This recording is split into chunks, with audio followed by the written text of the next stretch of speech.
look in general, the fundamentals of the credit market have not deteriorated significantly. I mean, the interest coverage ratio for most companies looks pretty good. They've, much like homeowners, they've taken advantage of low rates. They're borrowing at low rates. They're pushing maturities well out in the future. So with interest coverage ratios generally high and no big wall of maturity coming, you probably don't get a big crack in credit until the next recession. So the indicators you need to watch are the ones that we always watch: the strength of the dollar, the shape of the yield curve, and so long as we don't get a major policy mistake in here, it's very unlikely you'll have a big credit event. What we're seeing here is a de-risking associated with changing pricing of growth. So we went from U.S. growth that was excellent, and we're going to U.S. growth that's average next year. And so we're repricing that as we go. And it's a average, question of, but not recession. Not recession, that's right. So we're going back to average. And moreover, it's extremely well telegraphed. So policy is driving the train here. So we have monetary policy, as you discussed,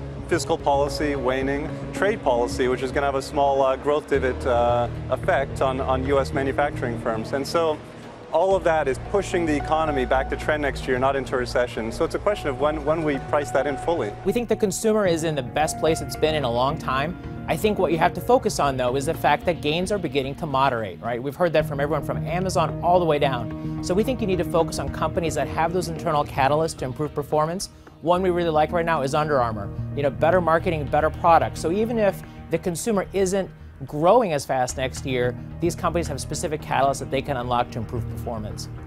Investors know that holiday is going to be a good holiday. We're expecting one of the jolliest holidays really for over a decade now. So, I think that investors are already looking out to next year and saying, can this momentum continue? And I think for the better retailers, we believe that it can. One of them being Urban Outfitters, which reported last night a plus 8% comp, beat consensus numbers by 8 cents, and we've raised our annual number by 12 cents. So we see them continuing to benefit as we go into next year, particularly as they're at the forefront of the fashion cycle that we're seeing. There's really been no sign of a bottom yet. Typically a bottom, you see lots of volume, a panic, capitulation. Now with that said, the past 2 days we've had steep down openings. That's certainly a sign of capitulation on the short term, so I wouldn't be surprised if we caught a rally somewhere in here. But the longer term prospects, I think we still need to see the market settle down. We need to see improvement in breadth. And I'd like to see the momentum, the downside momentum that has really been so strong through this entire period, broken. And that would require 1 day or 2 days where the upside volume exceeds downside volume by a ratio of 10 to 1 or more. We haven't even seen one of those days this entire year.